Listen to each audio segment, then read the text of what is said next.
भारत में इतनी तेजी से जो हार्ट पेशेंट्स हैं वो क्यों बढ़ रहे हैं, एग्रीकल्चर का एक टॉपिक है, उसमें बताएंगे आपको कि हम अनाज का कभी आयात करते थे और उस कंडीशन में आयात करते थे जब देश के लगभग 80 से 90% जनसंख्या कृषक थी। उस समय हम अनाज मंगवाते थे। आज कृषक भी कम है संख्या में देखा जाए तो, लेकिन आज निर्यात की स्थिति में है।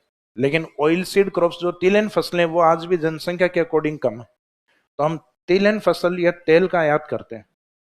तो तेल की अपने जनरली यहाँ कमी रहती है। तभी तो कहते हैं किसी के घर पे गए, भाई साहब कहाँ गए, तेल लेने गए। भाई तेल नहीं है घर में, तेल बाहर से ही आता है।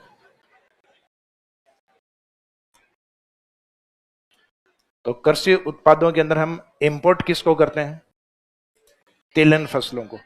ऑयल सीड, बीच में रिपोर्ट भी तो थी ना, बहुत सारे जो तेल है उसमें अफ्रीका से आया हुआ पाम ऑयल है, वो पाम ऑयल मिक्स किया जाता है। भारत में इतनी तेजी से जो हार्ट पेशेंट्स हैं वो क्यों बढ़ रहे हैं, पाम ऑयल मिक्स। अब सरसों का तेल है उसमें पाम ऑयल मिक्स कर रखा है। भाई आप सरसों की ब्रांड के जाके आप मार्केट में भाव पूछा करो, एक है 160 रुपए का, एक है 250 रुपए का। तो आप कहते हो भाई साहब सिर्फ ऊपर नाम लिखने का ही पैसा ले रहे हो क्या, तो कहेगा नहीं, इसमें पाम ऑयल फ्री है, पाम ऑयल नहीं है, और इसमें पाम ऑयल मिक्स है। तो पाम ऑयल की वैल्यू बहुत कम होती है, 10 या 20 रुपए लीटर आ जाता है पाम ऑयल। तो अफ्रीका से आया हुआ वो तेल इसमें मिक्स कर रहे हैं। हालांकि अभी उसमें क्वांटिटी बोतल पे मिक्स नहीं मेंशन नहीं होती अभी। धीरे धीरे हेल्थ मिनिस्ट्री ने ये तय कर दिया कि आने वाले कुछ सालों में आप उस पर मेंशन करोगे कि भाई आपने कितना मिक्स किया, और उसमें एक मैक्सिमम क्वांटिटी उनको बता रखी है, शायद 10 से या 15%। आने वाले टाइम में ये बाउंडेशन, अभी तो इच्छा हो रही है उतना मिला रहे हैं, हालांकि अब भी एक बाउंडेशन है लाइक, लेकिन वो बहुत ज्यादा दे रखा है, तो उससे लोगों का स्वास्थ्य बिगड़ रखा है। जैसे कई कहते हैं डबल रिफाइंड, ट्रिपल रिफाइंड। तो कितनी बार रिफाइंड कर लो, अगर पाम ऑयल मिक्स हो गया है तो बाद में स्वास्थ्य के लिए हानिकारक है।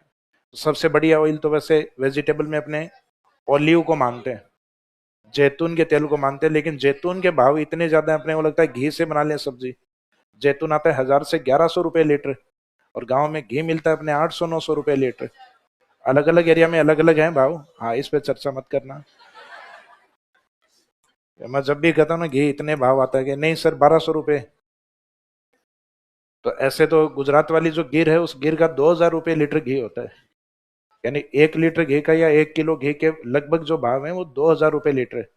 क्योंकि उसके अंदर जो कार्बोहाइड्रेट वगैरह है उनकी मात्रा काफी कम होती है, मेडिसिनल यूजेज होते हैं उसके। तो कहते हैं ना भाई बीमारी हो तो गाय का घी, हर किसी का गाय का नहीं, गिर गाय का।